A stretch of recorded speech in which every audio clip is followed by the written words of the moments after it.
The New Testament reading this morning comes from Luke chapter 20, verses 27 through 40, which is found on page 84 in your pew Bibles. Listen for and hear the word of the Lord. Some Sadducees, those who say there is no resurrection, came to him and asked him a question.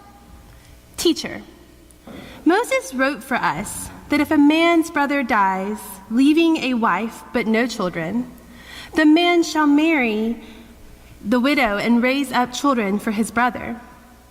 Now there were 7 brothers. The first married and died childless. Then the second and the third married her. And so in the same way, all 7 died childless. Finally, the woman also died. In the resurrection, therefore, whose wife will the woman be? For the 7 had married her."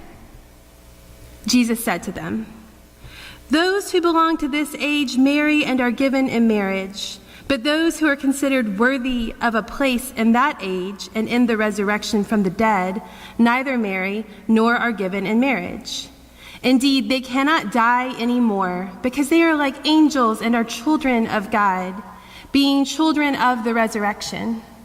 And the fact that the dead are raised, Moses himself showed in the story about the bush, where he speaks of the Lord as the God of Abraham, the God of Isaac, and the God of Jacob. Now he is God not of the dead, but of the living, for to him all of them are alive." Then some of the scribes answered, "Teacher, you have spoken well." For they no longer dared to ask him another question. This is the word of the Lord.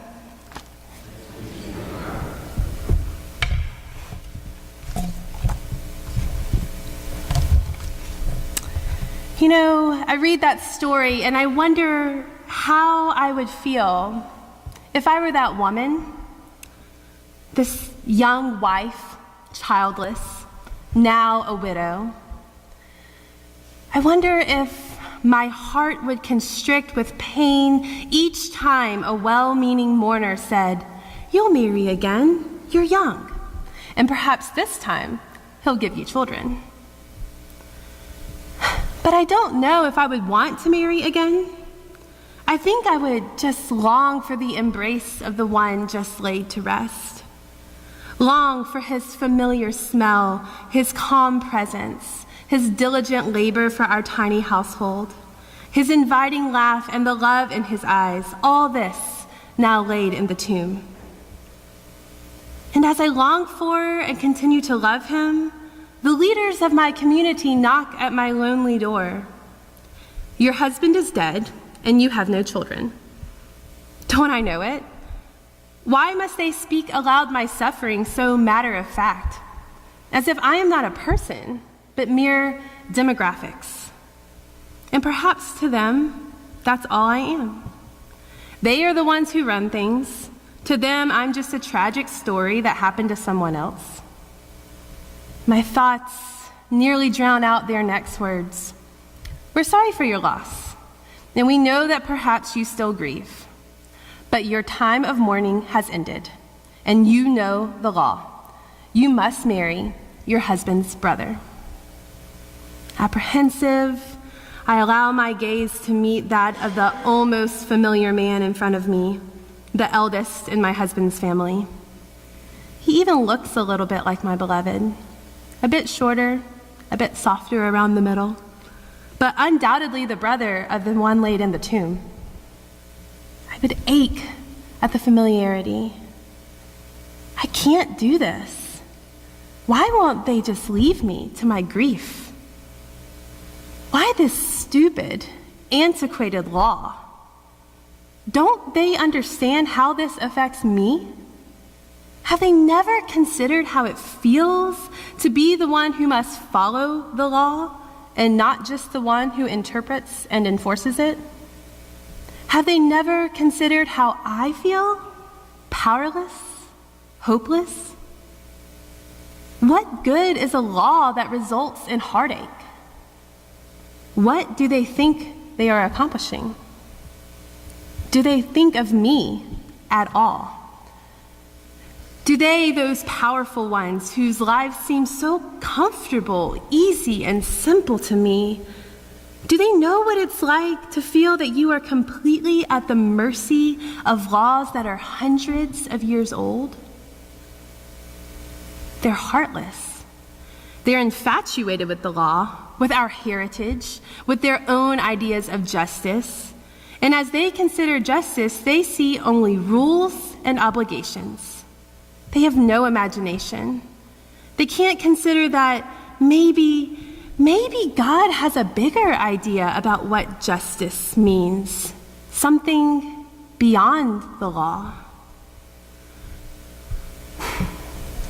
Oh, this young woman. The leader of the Sadducees watches as her face fails to hide her emotions. Is she really so surprised that they have arrived with her new husband? She knows the law. Maybe she's been in denial. Maybe she hoped they'd forget, overlook her circumstance. But they could never do such a thing for her sake, for the sake of the entire community. I wonder how the Sadducees feel as they fulfill their obligation and bring her new husband to her. If I'm this Sadducee, the law is everything, the perfect expression of a gracious and just God's perfect love and wisdom. It's my best way of understanding who God is and what God desires from me and my community. The law protects and nurtures us, and each individual must do their part. This is the covenant. God has promised to love and protect, and we must simply obey in faithfulness and love. I allow my mind to wander as the young widow gazes suspiciously at her husband's oldest brother. I have heard that there are some who are forsaking maintenance of the law for a hope in resurrection. What an uncertainty! To hope in some fantastical future where the dead are raised by the power of God? Who has ever seen such a thing? Who could believe such nonsense? I mean, it's a nice idea, but it's not real. Not like the law we've had for generations, tried and true. Obviously, I believe in the power of God to do anything, and I believe that God could raise the dead if God so desired, but why would God want to do that? I'm a Sadducee, and I won't be swayed by the talk of those resurrection believers who say the law is important, but since there's a resurrection, God is up to something else, something beyond the law. As I consider the work of my life, I confess I feel a bit of pride, which is dangerous, I know. But I am proud of what I do for our community, reminding people of the law to remind them of our heritage, to remind them of God's great love for us. God chose us. God blesses us. I offer guidance through life's difficulties, guidance from the law, and my community finds such peace and joy knowing we are doing the will of God. Things that once seemed mysterious become quite simple when the law is applied. Things that once seemed impossible have possibility and promise breathed back into them when the law sheds light on what should be done. Like now, with this young woman. Oh, my heart does go out to her. She really loved her husband, and rumor is that she never wanted to marry again. But I know she has the chance for joy in this new marriage. It is her only option. True peace and joy can only be found in obedience to the law, and there is no question what must be done here. Deuteronomy is explicit. Chapter 25, verses 5 and 6. When a brother dies and has no son, his brother shall take the wife in marriage, and the firstborn shall have the name of the deceased brother, so that his name may not be blotted out of Israel. I know that deep down this young woman does not want her husband's good name to be blotted out. I know that though she may be in turmoil because of her grief, one day she will look back on this moment and see that it was right, the best thing that we are encouraging her to do. There are some who would call me heartless, to stand here rigid in my convictions in the face of her unhappiness, but they simply do not understand. Maybe others have the luxury of being swayed by emotions, but I do not. My responsibility is to keep us on track, no matter what. There are some who would say the law is antiquated, but how could that be? God and God's law are outside of time. It was good when it was given, and it is good today. I wish they could see that my devotion to our heritage, to tradition, to carefully keeping the law, and not simply updating it each time someone's feelings are hurt. I wish they could see these things as my love for God, my understanding of faithfulness, and my love for my neighbors. I confess, at times, I long for the good old days when it seemed that my community was more eager to follow our tradition, when every sacred thing wasn't questioned, when things were comfortable and simple. I must tell you, though, I could not have been more surprised when this scene replayed itself over and over and over again. I confess I began to wonder about the law. Maybe it was the fourth husband. Maybe it was the fifth.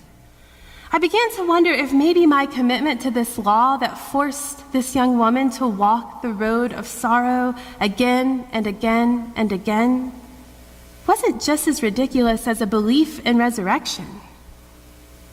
Maybe resurrection offers some hope that seems beyond the law.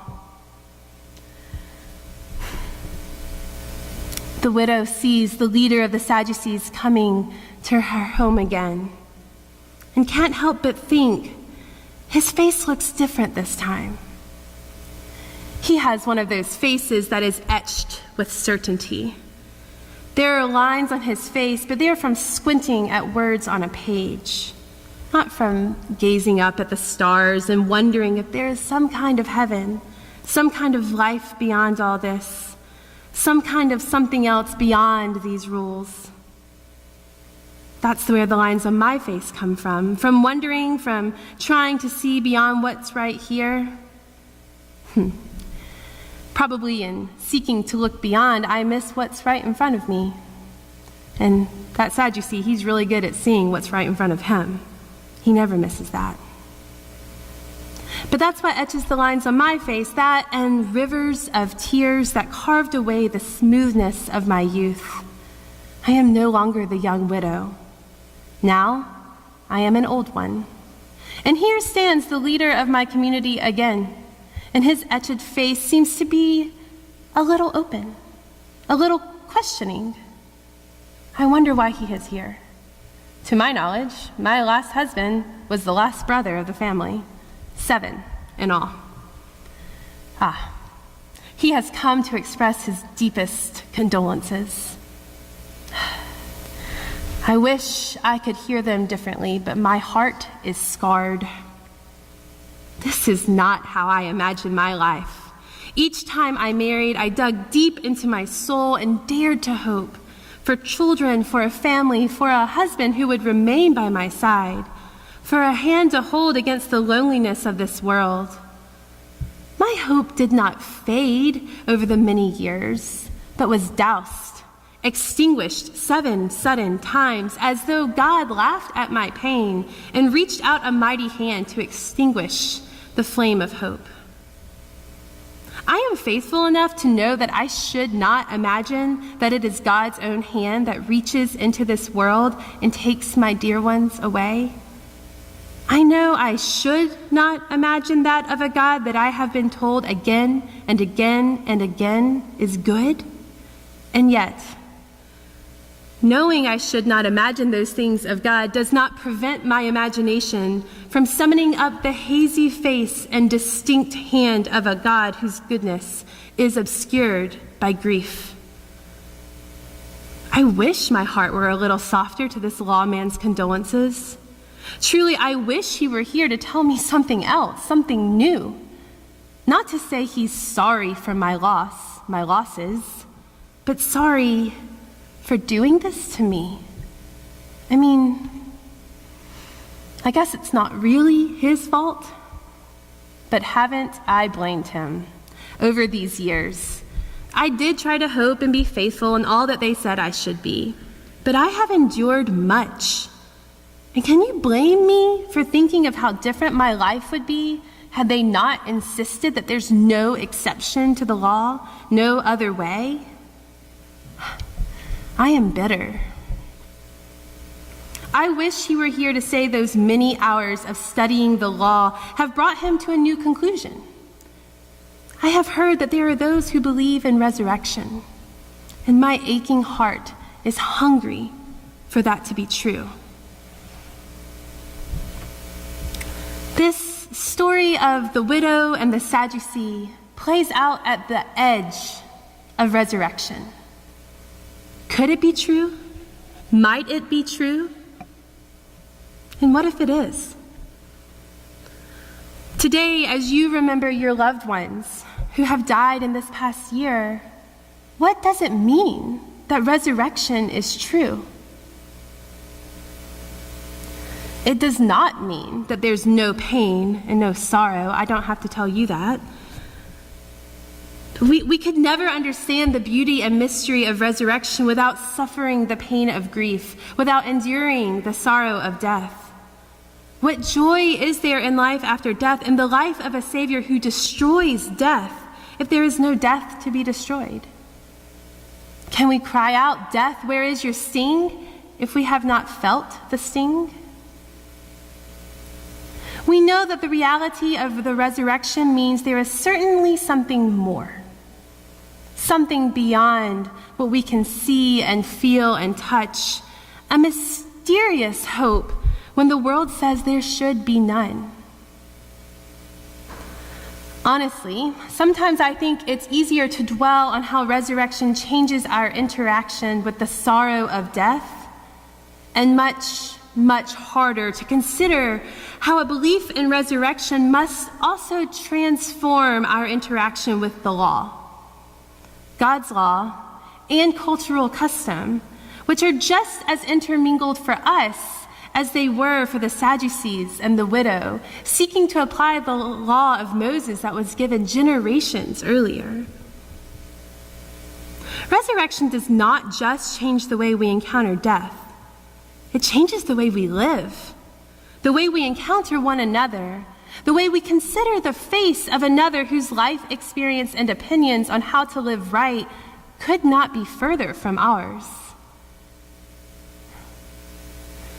If I'm the widow from this story, the one who lost so much and felt so powerless, I wonder if Tuesday I vote with a heart and mind full of compassion and understanding and a desire to protect those who cannot protect themselves.